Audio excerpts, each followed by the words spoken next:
नमस्कार, मैं नरेश बेनीवाल और आप देख रहे हैं चोपटा प्लस। चोपटा प्लस में आपका स्वागत है। राजस्थान बॉर्डर से सटे हरियाणा के सिरसा जिले के गांव चारवाड़ा की बेटी कनिका बेनीवाल ने एक बार फिर अपनी मेहनत, लगन और शिक्षा के प्रति समर्पण से पूरे क्षेत्र को गौरवान्वित किया है। कनिका ने तीसरी बार यूजीसी नेट परीक्षा पास की है, वो भी कम्युनिटी साइंस जैसे कठिन विषय में।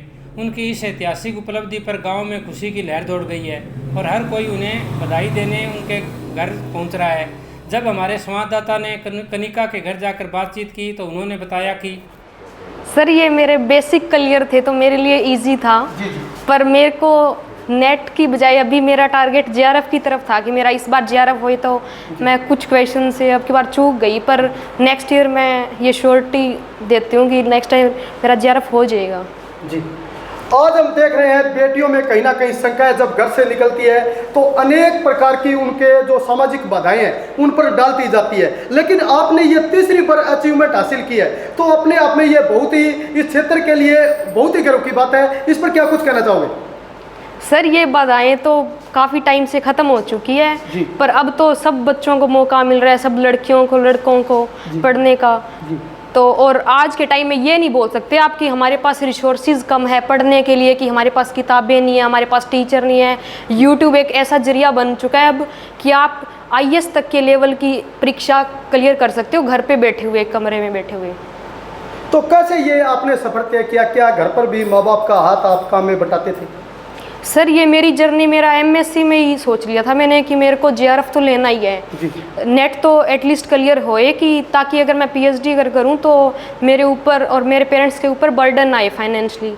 तो मैंने एमएससी के दौरान ही तैयारी करते हुए ये नेट निकाल दिया था एक बारी, तो एमएससी सेकंड ईयर में। और उसके बाद मैं घर पे फिर मेरी बीएड कंटिन्यू करने शुरू हो गई थी, क्योंकि मेरे को जाना तो सर टीचिंग लाइन में ही था। और अगर एमएससी और नेट हो जाए तो आप कॉलेज के लिए तो एलिजिबल हो जाते हो, पर आपको अगर स्कूल में जाना है तो आपको बीएड करनी पड़ेगी। तो मैंने फिर बीएड परस्यू करी और अभी सर मेरी बीएड फर्स्ट ईयर कंप्लीट हो चुका है। और नेक्स्ट ईयर मेरा यही प्लान है कि अगर मेरा इस बार जैसे जेआरएफ हो जाता है तो मैं पीएचडी कंटिन्यू करूँगी। जी, तो क्या कुछ बनने का आगे का टारगेट है? क्या कुछ सपना लेके चला? क्योंकि प्लस 2 के बाद हर स्टूडेंट ये चाहता है कि मैं उस फील्ड में जाऊँ। आपकी क्या सोच है? सर, मेरी यही सोच है कि कोई टीचर छोटा या बड़ा नहीं होता कि वो फर्स्ट क्लास के बच्चे को पढ़ा रहा है या यूनिवर्सिटी के बच्चे को पढ़ा रहा है। तो मेरा एक ही मोटो है कि मैं बड़ी होकर के 1 या 2 साल में विद इन स्कूल या कॉलेज में कहीं ना कहीं टीचर लग जाऊं। ये सफ़र तो मेरे को पता है सर, ये लंबी लाइन थी कि बीएससी, एमएससी एंड पीएचडी या बीएड की तरफ जाना, जहाँ बच्चे बीए करके और गवर्नमेंट एग्ज़ाम्स की तरफ चले जाते हैं। पर मेरे को टीचर ही बनना था, तो मैंने ये काफ़ी लंबी लाइन तो लिया है, पर मैं खुश हूँ मेरे डिसीजन से। जी, तो अगर आपकी बचपन की पढ़ाई की बात करें तो गांव में हुई या कई बार हुई? सर, मेरी फर्स्ट से लेकर 9th तक की तो मेरे गांव में हुई, टैगोर पब्लिक स्कूल में यहाँ पे। और फिर मेरे को 10th में पापा ने लॉरेंस एकेडमी नाम हुआ करता था सकंड दौरे के अंदर, उसमें डाल दिया था। वहाँ पे मैंने 10th में भी वहीं टॉप किया सर 94.2% के साथ। उसके बाद +2 सर मैंने DN दयानंद स्कूल है जो चोपटा, वहाँ से करी।